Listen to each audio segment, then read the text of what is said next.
ಅದು seat reservation. ನಿಮ್ಮ ಕಡೆ ಯಾರಾದರೂ ಖರ್ಚಿಗೆ ಹಾಕಿದ್ರೆ ನೀವು ಯಾರು ಕೂಡಲ್ಲ, ಭಾಳ ಸಾಫ್ಟ್ ಜನ ನೀವು. ಬರ್ತಾರ್ರಿ ಅಂದರೆ ಹೌದಾ ಬರ್ತಾರ ಪರವಾಗಿಲ್ಲ ಬಿಡಿ ಅಂತ ಇಲ್ಲಿ ನಿಲ್ತೀವಿ. ನಮ್ಮ ಕಡೆ ನಿಂದ್ರಂಗಿಲ್ಲ. ಬರ್ತಾನಿಲ್ಲವ, ಅವ ಬಂದಿಂದ ಚಪ್ಪಲಿ ತೊಗೊಂಡ್ಬಿಡ್ದೆ ಬಸ್ ನಾನು ಹೇಳ್ತೀನಿ. ಅವ ಬರೋ ಮಟ್ಟ ಕುಂದಿರ್ತಾನ ಅಂತಾನ, ಕುಂತು ಬಿಡ್ತಾನ್ರಿ ಸೀಟ್ ಅವಂದ. ಅವ ಬರಂಗಿಲ್ಲ ಇದಾಗಂಗಿಲ್ಲ. ಕಡಿಗೆ ಏನು ಹೇಳ್ತಾನವ, ಇಲ್ಲೇ ಬಾಗಲ್ದಾಗ ಅದಾನವ. ಅವ ಬರೋ ಮಟ್ಟ ಕುಂದಿರ್ತಾನ. ಅವ ಬಾಗಲ್ದಾಗ ಇಲ್ಲಿ ತನ ಬರ್ಬೇಕಿಲ್ಲ, ಇಲ್ಲಿ ಬಂದಲ್ಲ ಹೇಳ್ತೀನಿ ನಿನಗೆ ಯಾಕೆ ಕುಂತ ಬಿಡ್ತಾನ. ಹಿಂಗೆ ಅವ ಬಂದಿಂದ ಹೇಳ್ತೀನಿ ಅಂತ ರೂಢಾಗಿ ಒಬ್ಬ ಏನು ಮಾಡಿದೀನಿ ರೀ, ಮೈಸೂರು ಮಹಾರಾಜರ ಅರಮನೆ ನೋಡೋದಕ್ಕೆ ಹೋದ. ಇಡೀ ಅರಮನೆಗೆ 20 ರೂಪಾಯಿ ಟಿಕೆಟ್ ಕೊಟ್ಟು ಒಳಗೆ ಹೋದ. ಇಡೀ ಅರಮನೆಯನ್ನು 2 ಸಾರಿ ಸುತ್ತ ಹಾಕಿ ನೋಡಿಬಿಟ್ಟ. ಕಾಲು ನೋವಾಗೋದಕ್ಕೆ ಆರಂಭ ಆಯಿತು. ತಿಳಿದು ಹಳೆ ಕಾಲದ ಕುರ್ಚಿ ಕಾಣಿಸ್ತು. ಯಾರು ಕೇಳಲಿಲ್ಲ ಹೇಳಿಲ್ಲ, ಕುಂತ್ಬಿಟ್ಟ ಅದ್ರ ಮ್ಯಾಗೆ. ನಿದ್ದೆ ಎದ್ದು ಬಿಡ್ತೀರಿ. 15 ನಿಮಿಷ ನಿದ್ದೆ ಮಾಡಿದ್ನೋ ಇಲ್ಲೋ, ಸೆಕ್ಯೂರಿಟಿ ಗಾರ್ಡ್ ಓಡಿ ಬಂದು ಭುಜಕ್ಕೆ ಕೋಲಿಂದ ಬಡ್ದು ಏಳ ಮೇಲೆ ಕುಂದ್ರಬಾರ್ದು. ಎದಕ್ಕೆ? ಯಾವ ಊರವ್ ನೀವು? ಯಪ್ಪ ನಾ ಗಂಗಾವತಿ ಅವ. ಕುಂದ್ರಬಾರ್ದಿಲ್ಲ. ಎದಕ್ಕೆ? ಯಾರು ಕುಂತು ಕುರ್ಚಿ ಅಂತ ತಿಳ್ಕೊಂಡು ಇದನ್ನ? ಯಾರು ಕುಂತು ಕುರ್ಚಿ? ಟಿಪ್ಪು ಸುಲ್ತಾನ್ ಕುಂತು ಕುರ್ಚಿದು. ಬರ್ಲಡ ಮಾರಾಯ ಅಂತ ಹೇಳ್ತೇನೆ. ಟಿಪ್ಪು ಸುಲ್ತಾನ್ ಯಾವಾಗ ಬರ್ಬೇಕು ವ್ಯವಸಾಯ? ನೋಡಿ ಎಷ್ಟು ಸ್ವಾರಸ್ಯ ಇದೆ ಮಾತಿನಲ್ಲಿ. ನನಗೆ ಯೌವನದ ಹುಡುಗಿಯರ ಮಾತಿನಲ್ಲಿ ರೂಪದಲ್ಲಿ ಅಷ್ಟು ವಿಶೇಷ ಕಾಣೋದಿಲ್ಲ. ಮುದುಕಿಯರ ಮಾತಿನಲ್ಲಿ ಬಹಳ ವಿಶೇಷತೆಯನ್ನು ಕಾಣ್ತೇನೆ.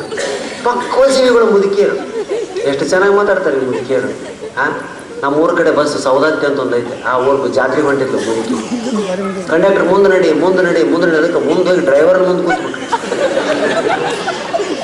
ಹುಬ್ಬಳ್ಳಿಯಿಂದ ಅರ್ಧ ತಾಸಿನಾಗ ಸೌದತ್ತಿ ಬಂದುಬಿಡ್ತು. ಎಲ್ಲರೂ ಇಳಿದ್ಬಿಟ್ರಿ, ಆ ಮುದುಕಿ ಇಳಿವಲ್ತು. ಯಾಕಂದ್ರೆ ಕಿವಿ ಕೇಳ್ಸಂಗಿಲ್ಲ, ಕಣ್ಣು ಕಾಣ್ಸಂಗಿಲ್ಲ. ಟ್ರ್ ಅಂತ 3 ಸಾರಿ ವಿಜಿಲ್ ಹಾಕಿದ ಕಂಡಕ್ಟ್ರು. ಮುದುಕಿ ತಿರುಗಿ ನೋಡಲಿಲ್ಲ.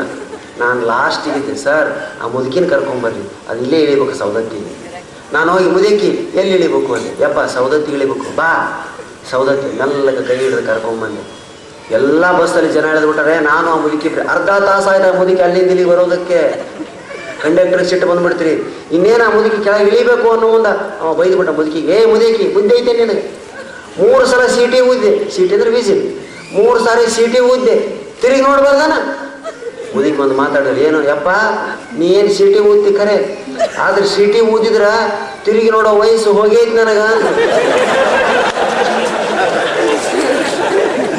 ಎಂತ ಮಾತ್ರಿ ಅದು? ಸೀಟಿ ಊದಿದ್ರೆ ತಿರುಗಿ ನೋಡೋ ವಯಸ್ಸು ಒಂದು ಐತೆ ಅಂದಂಗೆ ಅಂತಾರೆ. ಎಷ್ಟು ವ್ಯತ್ಯಾಸ ನೋಡೋ ಮಾತಾಡಿ. ಅದಕ್ಕೊಬ್ಬ ಕವಿ ಬರೀತಾನೆ, ಹರಿಹರದ ಕವಿ. ಹರೆಯದ ಹುಡುಗಿಯರು ಹಸಿರು ದ್ರಾಕ್ಷಿ, ಹರೆಯದ ಹುಡುಗಿಯರು ಹಸಿರು ದ್ರಾಕ್ಷಿ, ಗೃಹಿಣಿಯರು ಒಣ ದ್ರಾಕ್ಷಿ. ಮುದುಕಿಯರ್ನಾಗ ಬಿಟ್ಟೆ ಬಾ ಅಂದ. ಸರ್ ನಾನು ಬಳಿಲಿಲ್ಲ ಅಂದ. ಬರ್ಕೋ. ಹರೆಯದ ಹುಡುಗಿಯರು ಹಸಿರು ದ್ರಾಕ್ಷಿ, ಗೃಹಿಣಿಯರು ಒಣ ದ್ರಾಕ್ಷಿ, ಮುದುಕಿಯರು ರುದ್ರಾಕ್ಷಿ. ಇಷ್ಟ. ಪತ್ರಕರ್ತರ ಮಿತ್ರ ಬಂದಿದ್ದಾರೆ. ಅವ್ರು ವರದಿಗಳನ್ನ ಬರೀತಾರೆ, ಭಾಳ ಚೆನ್ನಾಗಿ ಬರೀತಾರೆ, ನೋಡ್ಬೇಕು ನಾವು. ಏನು?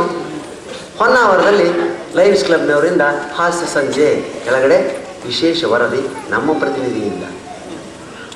ಶರಾವತಿ ನದಿಯಲ್ಲಿ ನೀರು ಕಡಿಮೆ ಆಗ್ತಾ ಇದೆ, ವಿಶೇಷ ವರದಿ ನಮ್ಮ ಪ್ರತಿನಿಧಿಯಿಂದ. ಈ ಸಾರಿ ಬಿಸಿಲುಗಾಲ ಇನ್ನೂ ಘೋರವಾಗಬಹುದು, ವಿಶೇಷ ವರದಿ ನಮ್ಮ ಪ್ರತಿನಿಧಿಯಿಂದ. ಕೆಳಗಡೆ ಹಾಕೋದೇನವರು ನಮ್ಮ ಪ್ರತಿನಿಧಿಯಿಂದ ಅಂತ ಹಾಕೋದು ಜಾಸ್ತಿ. ಎಲ್ಲದಕ್ಕೆ ಹಾಕಲ್ರಿ, ಬೇಡ ಅನ್ನೋದು ನಾವು. ಒಂದಕ್ಕೆ ಹಾಕುವ, ಅದಕ್ಕೆ ಹಾಕಿದ್ರು ಅವರು. ಏನು? ಹೇಮಾ ಮಾಲಿನಿಗೆ ಗಂಡು ಮಗು, ನಮ್ಮ ಪ್ರತಿನಿಧಿ.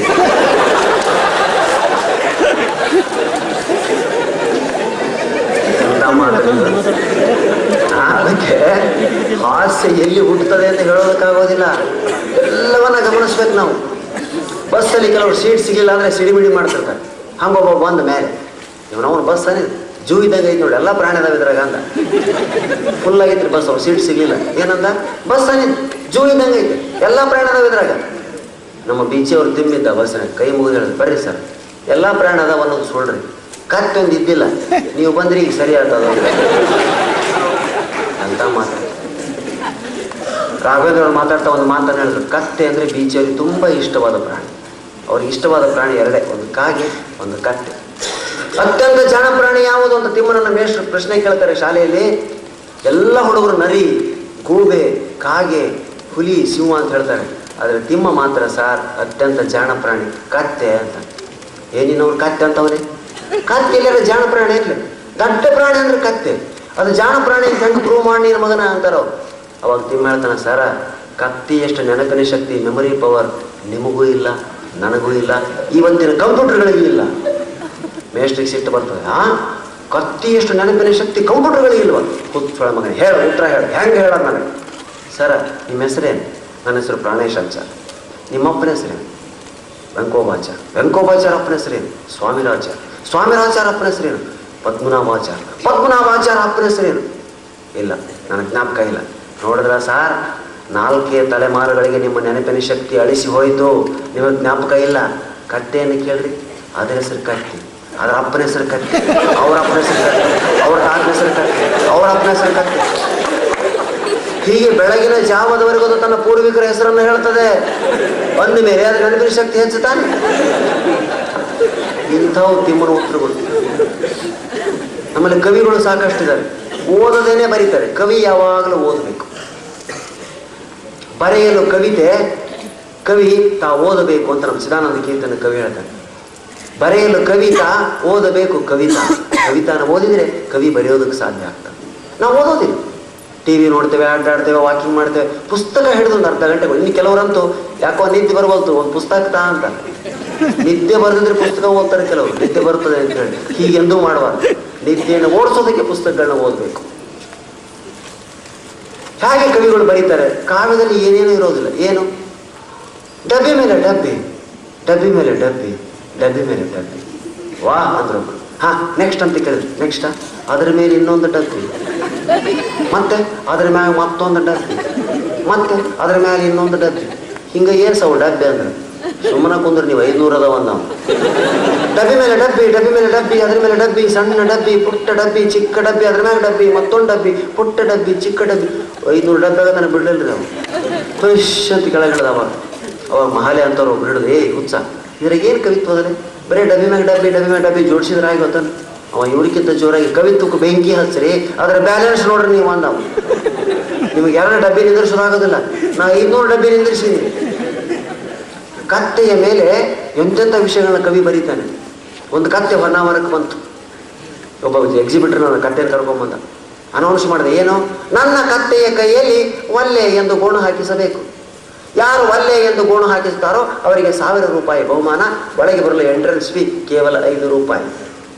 5 ರೂಪಾಯಿ ಫೀಸ್ ಕೊಟ್ಟು ಎಲ್ಲರೂ ಒಳಗೋದ್ರು. ಕತ್ತೆಯ ಕೈಯಲ್ಲಿ ಯಾರ ಕೈಲೂ ಒಲ್ಲೆ ಒಲ್ಲೆ ಅಂತ ಗೋಣು ಹಾಕ್ಸೋದಾಗಲಿಲ್ಲ. ಇದು ಬದುಕಿದೆಯೋ ಸತ್ತಿದೆಯೋ ಅಂತ ಚಿವುಟಿ ನೋಡಿದ್ರು, ಮುಟ್ಟಿ ನೋಡಿದ್ರು, ಕತ್ತೆ ಬದುಕಿದೆ. ಆದರೆ ಒಲ್ಲೆ ಒಲ್ಲೆ ಅಂತ ಗೋಣ ಹಾಕ್ತಿರ್ಲಿಲ್ಲ. ಹುಲ್ಲನ್ನು ಹೀಗೆ ಹಿಡಿದು ಹೀಗೆ ಮಾಡಿದ್ರು, ಗೋಣ ಹಾಕ್ಲಿಲ್ಲ ಕತ್ತೆ. ಒಲ್ಲೆ ಒಲ್ಲೆ ಅಂತ ಗೋಣ ಹಾಕ್ಲೇ ಇಲ್ಲ ಕತ್ತೆ. ಎಲ್ಲರೂ ಸೋತರು. ಕಡೆಗೆ ಒಬ್ಬ ಕವಿ ಇದ್ದ, ನಾ ಟ್ರೈ ಮಾಡ್ಲೇನ್ರಿ ಅಂತ ಒಳಗೆ ಹೋದ. ಒಳಗೆ ಹೋಗಿ ಕತ್ತಿ ಕಿವಿಯಾಗಿ ಏನೋ ಹೇಳಿಬಿಟ್ಟ. ಅದು ಒಲ್ಲೆ ಒಲ್ಲೆ. ಆ ಎಕ್ಸಿಬಿಟ್ರಿಗೆ ಆಶ್ಚರ್ಯ ಆಯ್ತು. ಏನಪ್ಪ, ಎಂತೆಂಥವ್ರ ಕೈಲೇ ಆಗಿಲ್ಲ ಕತ್ತಿ ಕೈಲಿ ಒಲ್ಲೆ ಒಲ್ಲೆ ಅನ್ಸೋದು. ನೀವು ಒಂದೇ ಮಾತು ಕಿವಿಯಲ್ಲಿ ಏನೋ ಹೇಳು, ಒಲ್ಲೆ ಅನ್ಸ್ಬಿಟ್ಟಿಲ್ಲ. ನನ್ನ 1000 ರೂಪಾಯಿ ಹೊಡೆದು ಬಿಟ್ಟಿಲ್ಲ. ನೀನು ಏನಂದು ಹೇಳು ಅಂದ. ಯಾಕಂದ್ರೆ ನಾನು ಇನ್ಮೇಲೆ ಅಂಥವ್ರನ್ನ ಒಳಗೆ ಬಿಡೋದಿಲ್ಲ. ನಾನೇನು ಹೇಳಲಿಲ್ಲ. ನಾವೊಬ್ಬ ಕವಿ ಇದ್ದೀನಿ, ಕವನ ಓದ್ಲ ಅಂತ ಕೇಳಿದೆ. ಅದು ಒಲ್ಲೆ ಒಲ್ಲೆ ಅಂತ. ಓಹೋ ಇಷ್ಟೇನಾ, ರೈಟ್, ಇನ್ಮೇಲೆ ಕವಿಗಳನ್ನ ಒಳಗೆ ಬಿಡೋದಿಲ್ಲ ನಾನು ಅಂತೇಳಿ ಮುಂದೆ ಸ್ವಲ್ಪ ದಿನದಲ್ಲಿ ಸಿರಿಸಿ ಮಾರಿಕಾಂಬಾ ಜಾತ್ರೆ ಬಂತು. ಅವನ ಕತ್ತಿಯನ್ನು ಮಾರಿಕಾಂಬಾ ಜಾತ್ರೆಗೆ ಒಯ್ದ. ಅಲ್ಲಿ 2 ಕಂಡೀಷನ್ ಹಾಕಿದ. ಮೊದಲು ನನ್ನ ಕತ್ತಿಯ ಕೈಯಲ್ಲಿ ಹೌದು ಹೌದು ಎನಿಸಬೇಕು. 2ನೇ ಬಾರಿಗೆ ಒಲ್ಲೆ ಒಲ್ಲೆ ಎನಿಸಬೇಕು. ಅಂಥವರಿಗೆ ಪ್ರವೇಶ. ಎಲ್ಲರೂ ಬಂದರು, ಪ್ರಯತ್ನ ಮಾಡಿದ್ರು, ಎಲ್ಲರೂ ಸೋತು ಹೋದರು. 2000 ರೂಪಾಯಿ ಬಹುಮಾನ ಇಟ್ಟಿದ್ದ. ಆವಾಗ ಇಲ್ಲಿನ ಕವಿಗೆ ಯಾರು ಹೇಳಿದ್ರು, ಲೇ ನೀವು ಒಲ್ಲೆ ಒಲ್ಲೆ ಅನ್ಸಿದ್ದಲ್ಲ, ಕತ್ತಿ ಸಿರಿಸಾಗೈತಿ ನೋಡು, ಅಲ್ಲಿಗೆ ಹೋಗ್ತೀನು, ಚಾರ್ಜ್ ಕೊಡು, ಹೋಗಿ ಬರ್ತೀನಿ. ಪ್ರೈಸ್ ಎಷ್ಟೈತಿ? 2000 ಐತಿ. ನಾ ಟ್ರೈ ಮಾಡ್ತೀನಿ ಅಂದ. ಇಲ್ಲ ಲೇ, ಈ ಸಲ 2 ಕಂಡೀಷನ್ ಅದಾವ. ಮೊದಲು ಹೌದು ಹೌದು ಅನಿಸ್ಬೇಕು. ನಾ ಎಲ್ಲ ಅನಿಸ್ತೀನಿ ಅದಕ್ಕೆ ಅಂದವ.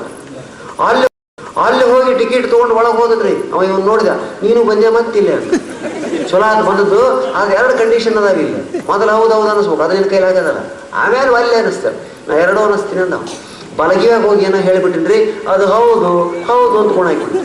ಎಡಗಿವಾಗ ಬಂದು ಏನೋ ಹೇಳಿಬಿಟ್ಟ, ಅದು ಒಲ್ಲೆ ಒಲ್ಲೆ ಅಂತ ಗುಣ ಹಾಕ್ಬಿಟ್ಟು. ಅವ ಎಕ್ಸಿಬಿಟ್ರ್ ಕಾಲು ಹಿಡ್ಕೊಂಡ್ಬಿಟ್ಟ. ಯಪ್ಪ, ನಾನು ಹೊಟ್ಟೆ ಮ್ಯಾಗ ಹೊಡಿತೀಯಪ್ಪ ನೀನು. ಏನು ಹೇಳಿದೆವು ಮರ? ಏನೂ ಇಲ್ಲ. ಈ ಕಡೆ ಕಿವ್ಯಾಗ ಬಂದು ಹೊನ್ನಾವರದಾಗ ಭೇಟಿಯಾಗಿದ್ದಿಲ್ಲ, ನೆನಪೈತೇನೋ ಅಂತ. ಅದು ಹೌದು ಹೌದು ಆತ ಕಿವಾಗ ಬಂದು ಮತ್ತೆ ಶುರು ಹಂಚ್ಕೊಳ್ಳ ಅಂತೆ, ಒಲ್ಲೆ ಒಲ್ಲೆ. ಎಷ್ಟು ಸಿಂಪಲ್. ನಾವೇನೋ ದೊಡ್ಡದಾಗಿ ತಿಳ್ಕೊಂಡಿದ್ವಿ. ಹಾಸ್ಯ ಯಾವಾಗಲೂ ಹಾಗೆ ದೊಡ್ಡದಾಗಿ ಬರ್ತದೆ, ಟಪ್ ಅಂತ ಹೊಡೆದು ಹೋಗ್ತದೆ. ಅದೇ ಹಾಸ್ಯ, ಅದೇ ಪಂಚ್. ಜೀವನದಲ್ಲಿ ನಾವು ಇವತ್ತು ನಿಮ್ಮೆಲ್ಲರ ಅನುಗ್ರಹ ಅಭಿಮಾನಗಳಿಂದ 206 ಊರುಗಳನ್ನ ತಲುಪಿದ್ದೇನೆ. 206 towns and cities and villages. ಇದು ನನ್ನ 710ನೇ ಕಾರ್ಯಕ್ರಮ, 710. ಚಪ್ಪಾಳೆ.